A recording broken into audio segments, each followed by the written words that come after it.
Okay, everybody, it's me again, Randy Ray. I'm here at the Literate Texan. I've got my to be read pile for February, and it's huge. I'm going to try to read 21 books in February. So, in no particular order, I'm going to show them to you and tell you a little bit about them. You can probably guess about some of them, but okay, and these are in no particular order. I've got them stacked up next to me. I'm just going to pick them up and tell you about them. First one on the list is, thanks to you guys who voted for it, Fire, an epic of horror in the best-selling tradition of The Stand and Swan Song. And this is what I'm going to read over the Garb August Wasted Weekend, which is an event from Criminale, the great Criminale, who I will link to down below. If you're not following Criminale, you definitely should be. But this sounds really great.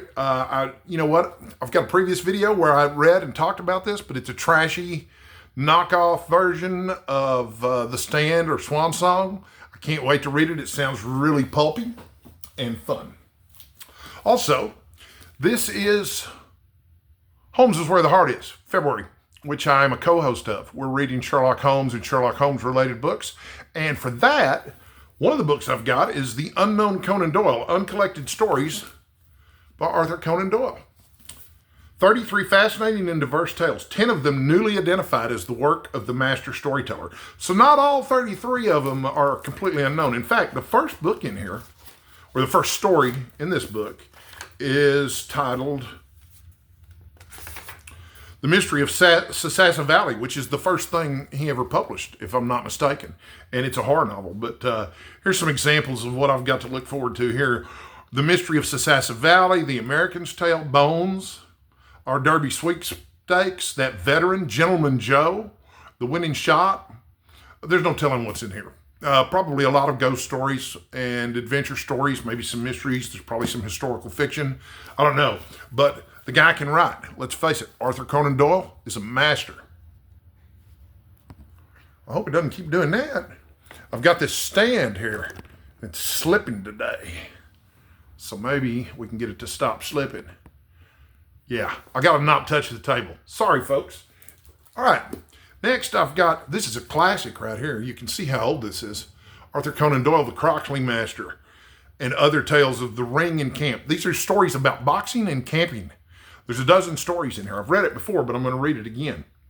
And this is the first collection of the best of Arthur Conan Doyle's stories apart from Sherlock Holmes tales. So this was part of a series of books that I've been planning to collect, but I still only have the first one. But it was 6 books, 77 stories. The cover price on this was 90 cents when it came out, which there's a date in here somewhere. Yeah, this was published. The copyright on this one is 1919. So this is a very old copy right here, 1919. Also, 4, Holmes is Where the Heart Is. I have The Fifth Heart, a novel by Dan Simmons. Extraordinary praise for Dan Simmons. Anyway, apparently Sherlock Holmes meets Henry James in this. In 1893, Sherlock Holmes and Henry James come to America together to solve the mystery of the 1885 death of Clover Adams, wife of the esteemed historian Henry Adams, a member of the Adams family that has given the United States 2 presidents. Clover's suicide appears to be more than it at first seemed. The suspected foul play may involve matters of national importance. So that one looks like it's a lot of fun. My co-hosts have already started it, and mostly the feedback on it's been positive. So also I'm going to read all 9 of the original Sherlock Holmes Stories books. And I've got them in a 2-volume set here from Doubleday, which I picked up cheap some time ago. But that includes all 4 novels. Study in Scarlet, The Sign of the Four, The Hound of the Baskervilles, and The Valley of Fear. Also, it includes the short story collections, The Adventures of Sherlock Holmes, The Memoirs of Sherlock Holmes, The Return of Sherlock Holmes, and then Casebook of Sherlock Holmes and His Last Bow.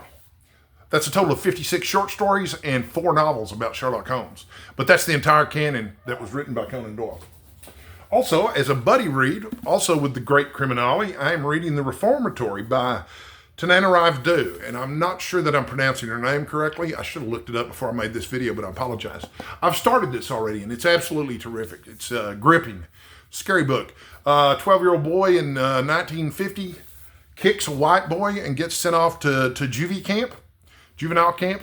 and it's at a place called the Reformatory. The only thing is it's haunted, and this 12-year-old boy can see haunts. That's what they call them then in certain parts of the country, haunts.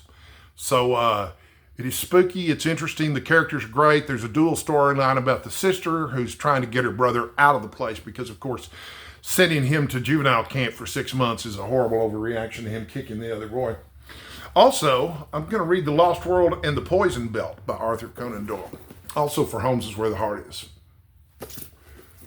And on my Kindle, I have some other books, but I've got them written down here so I don't have to pull out the Kindle and look them up. Let's see.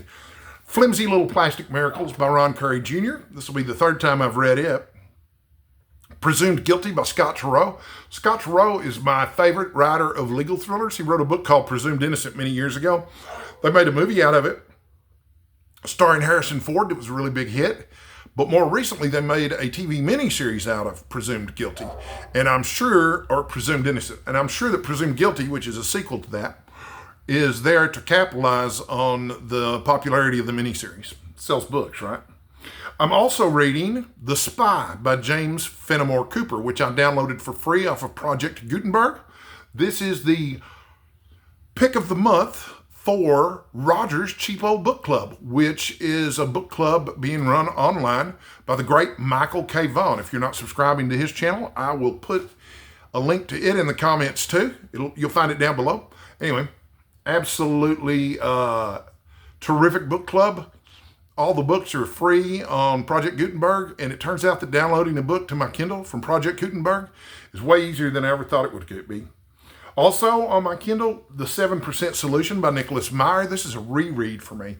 The 7% Solution is a really great Sherlock Holmes pastiche, and Meyer really captures the elements of the Sherlock Holmes stories that you want to see in a pastiche.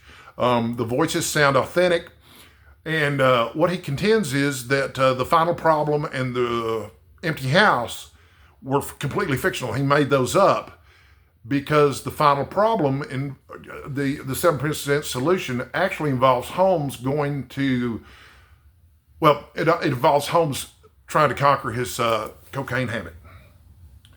So, let's see here. And finally, okay, this is the 21st book. On my Kindle is Memories and Adventures, the autobiography of Arthur Conan Doyle. So as you can see, I've got a 21 book TBR, but more than half of it is Sherlock Holmes stuff. For Holmes is Where the Heart Is. This is one of my favorite events of the year. I grew up reading Sherlock Holmes. That was one of the books that fostered, or one of the series of books that fostered my love of reading in the first place, were the Sherlock Holmes books. The other series that fostered my love of reading was The Hobbit and the Lord of the Rings, which I'm going to get to one of these days. I read The Hobbit for Spring into Adventure last year, which I believe we're doing again this year. Maybe this year I'll read the entirety of The Lord of the Rings, because it's certainly about adventure. But that's it. That's the 21 books I am planning to read for February. Let me know in the comments what you're planning to read. Are you participating in the Wasted Weekend? Are you a member of Roger's Cheap Old Book Club? Are you reading Sherlock Holmes this month? Are you reading something completely different? What events am I forgetting about? I know there's something called Feb Regency going on that I know nothing about. But anyway, I want to hear from you in the comments. Tell me all about it there. And until next time, please stay hydrated and stay sexy, folks. I'll see you later.